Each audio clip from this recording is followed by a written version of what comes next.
Você já se sentiu sobrecarregada? Como se você tivesse aqui um peso nas costas? Hoje eu quero falar sobre isso. Eu acredito que as pessoas que investem em vida espiritual, elas têm resultados terapêuticos muito maiores e melhores dos que o que não investem. Então, essa questão de levar o fardo para Deus, ela faz toda a diferença no processo terapêutico. E não é religião, tá? Não é sobre isso que vamos falar hoje, mas sobre um investimento na vida espiritual. Claro que eu creio em Deus e em Jesus, mas é este investimento, sabe, específico, alinhado ao processo terapêutico que traz resultados tremendos. Fica até o final do vídeo, porque eu também vou te dar ali um passo a passo prático para que você saiba aplicar na sua casa e consiga economizar muitos anos, tá? Muitas sessões de terapia. Fardo, vamos, né, nomear o que é fardo. Fardo é tudo aquilo que pesa na alma. Pode ser um sentimento de culpa, medo, ansiedade, relacionamentos difíceis, cobranças, dores na infância, problemas com memórias negativas, vícios emocionais não identificados. E por aí vai, né? Em Mateus 11, do 28 ao 30, Jesus disse assim: Venham a mim, todos os que estão cansados e sobrecarregados, e eu lhe darei descanso. Então, hoje eu quero te mostrar, como uma mulher de fé que sou, que o que essa entrega, né? O que essa questão de investir na vida espiritual muda na prática, aí na sua vida. Vamos falar disso. Na psicologia, a gente fala sobre o impacto da sobrecarga emocional. Ele impacta o corpo, traz até doenças físicas mesmo. Eu vou dar alguns exemplos: insônia, crise de ansiedade, depressão, irritabilidade, né? Essa reatividade. Hoje, já ouviu a expressão que as pessoas estão com o pavio muito curto? Pois é, essa irritabilidade, sabe? É algo aqui que eu tô diariamente tentando tratar em mim. Eu observo que tem piorado de 2, 3 anos para cá. Eu me considerava muito mais calma do que eu sou hoje e é necessário aprender a fazer essa gestão emocional para você não ficar reativo e virar uma pessoa muito grosseira, né? Então, a psicologia, ela fala sobre o impacto, sabe, da falta de gestão emocional, ali gerando, né, mostrando através de dores físicas mesmo, o que isso pode acontecer. Também tem aqui a dor que eu lembro muito, que é essa questão de dores no pescoço, na cervical, dores aqui atrás na escápula, sabe? Esse ossinho que a gente tem aqui, ele esconde muitos nozinhos, então essas dores musculares, elas também podem ser um reflexo de uma má gestão emocional. E uma coisa engraçada, tá? Não é todo mundo que percebe. E aí, o que eu quero trazer para hoje é a reflexão sobre a importância de quem busca terapia, mas de quem, além da terapia, consegue investir na vida espiritual, fazendo uma entrega de fé mesmo, através da oração, a respeito das coisas que lhe preocupam, falando com Deus mesmo, tá? Muita gente busca técnica, né? Mas não busca o alívio que só Jesus dá.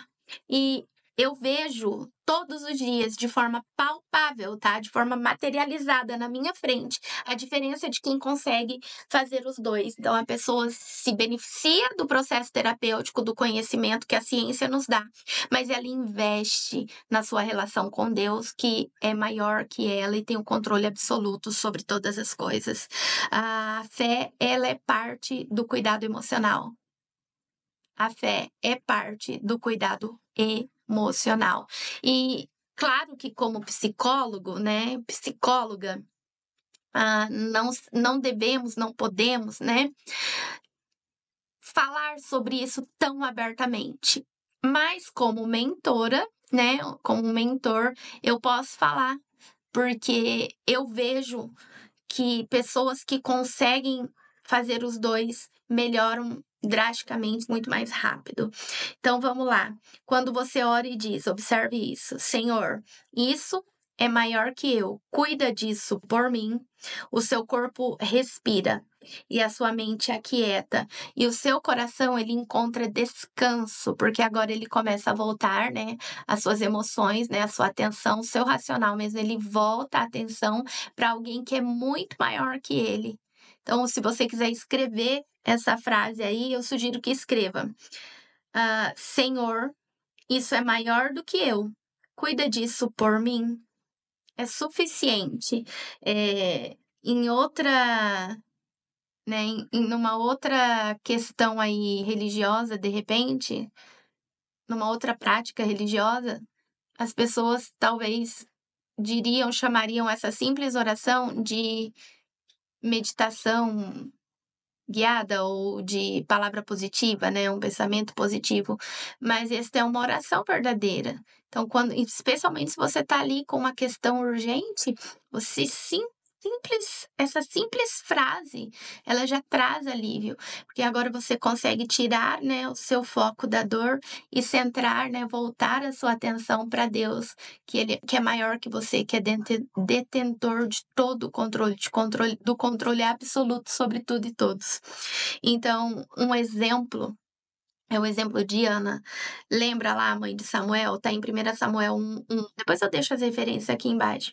Ela chorava porque ela sofria com a humilhação de Penina.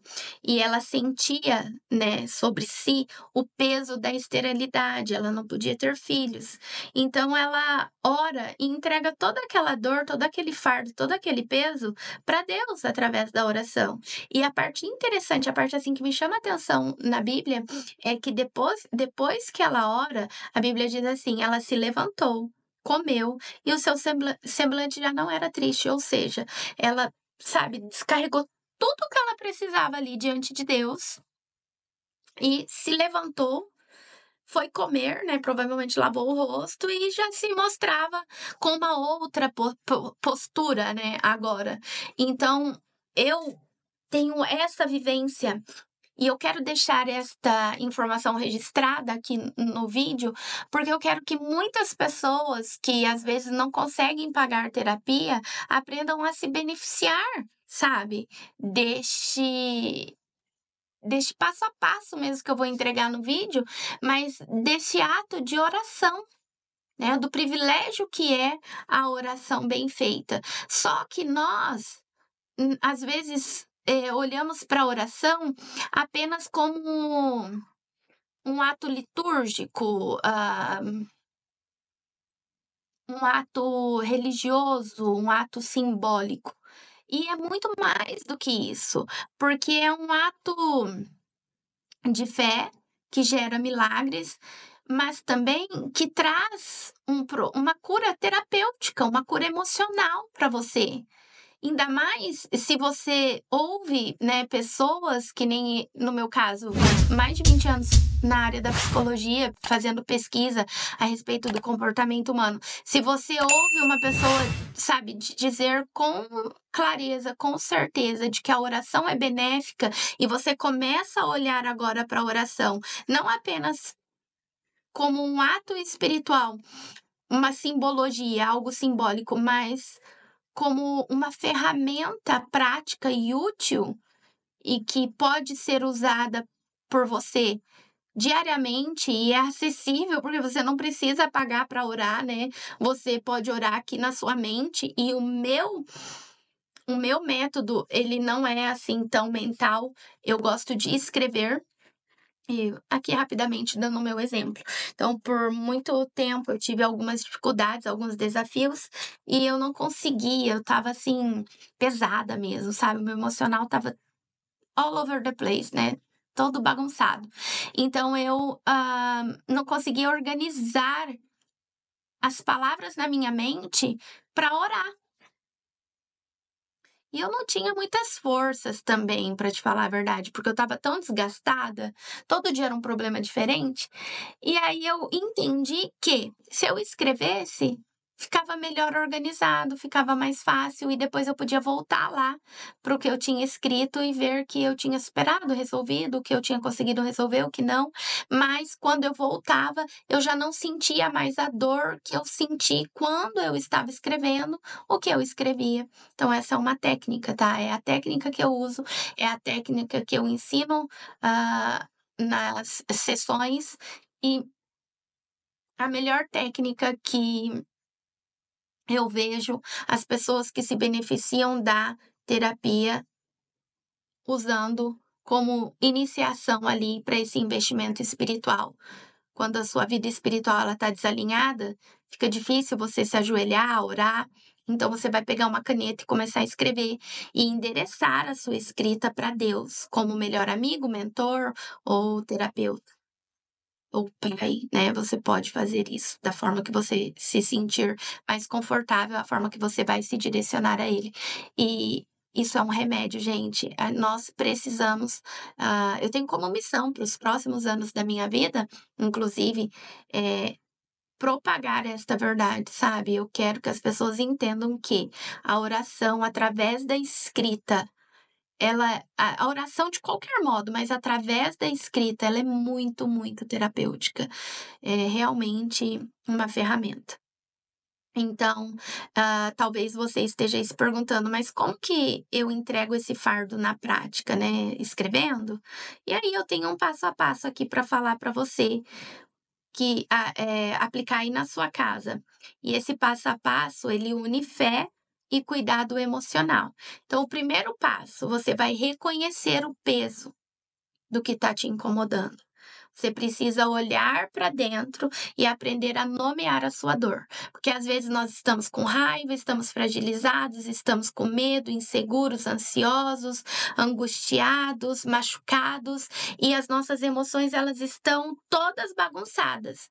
E aí, a raiva, né, ela faz muito isso. Fica difícil, você fica impedido de identificar o que está acontecendo ali. Então, a primeira coisa, o primeiro exercício seria, né, aprender a nomear a sua dor, reconhecer o peso que está te incomodando naquele momento. Mas, para você aprender a reconhecer isso, é importante você começar a iniciar, para você que não tem a prática, né, da oração, você vai iniciar como? Através de um exercício de respiração. Então, eu vou fazer aqui com você. Você pode colocar sua mão assim, ou no peito, ou no colo, sabe? Ou você pode se debruçar assim na mesa, ou pode fazer até assim.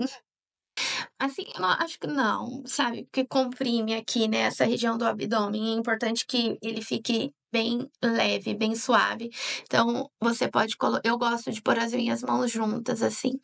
E aí você cheira a flor, mais uma vez.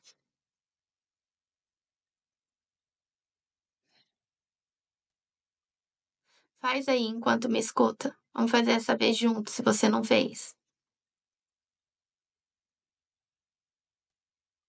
Esse simples exercício já traz quietude, alívio e vai alinhando as coisas dentro de você. E a gente precisa de quê? De quietude para conseguir nomear dor, né? Reconhecer o peso do que nos incomoda. E não de estar agitado, sabe? E reativo, e falando, né? Blá, blá, blá, blá, sobre tudo. Não é assim. Então, calma. Segundo passo, você vai orar entregando o controle. Então, você pode fazer a oração que eu ensinei ali acima, ou você pode fazer essa oração. Olha que simples. Peça a Deus para intervir onde você não pode. Então, você vai orar assim: Senhor, faz a tua vontade, eu confio em ti. E aí, se não for suficiente, você vai orar e dizer assim: Eu escolho confiar em ti. E você vai repetir esta afirmação quantas vezes for necessário para entrar na sua mente, para gerar um resultado emocional, sabe? Para se tornar verdade dentro de você. Então você fala: Eu escolho confiar em ti. E aí você vai buscar substituir o peso pela promessa. Você vai pegar lá na sua Bíblia um versículo bíblico que você gosta. Ai, não conheço nenhum, então usa esse meu. Olha o meu que eu escolhi aqui.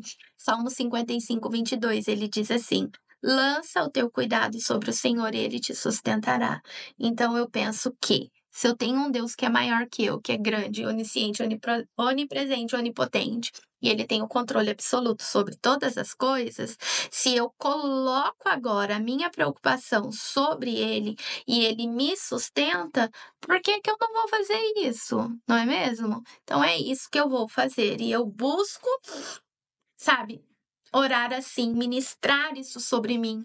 Eu busco acreditar nesta verdade, mesmo quando ela não faz sentido, mesmo que quando ela não me traz um resultado, um ganho emocional imediato, eu me exercito. Sabe, a acreditar nisso, eu escolho esta verdade, esta mentalidade, esta palavra, de modo que isso passe aos poucos a produzir frutos positivos em mim. Então, é um passo a passo e você vai ganhar força conforme você pratica. Então, quanto mais, né, você trabalha isso em você, mais verdade isso se torna. E aí, o passo 4, que é repetir sempre que necessário. Às vezes você vai precisar repetir isso todos os dias. Eu, às vezes, dependendo do dia, da agitação da minha rotina, eu preciso fazer de hora em hora. E você vai repetir essas palavras, né, bíblicas que te trazem alívio, consolo, conforto, quantas vezes for necessário, até que a paz se estabeleça. Então, para este passo, número 4 aqui, que é repetir sempre que necessário, eu gosto de chamar este passo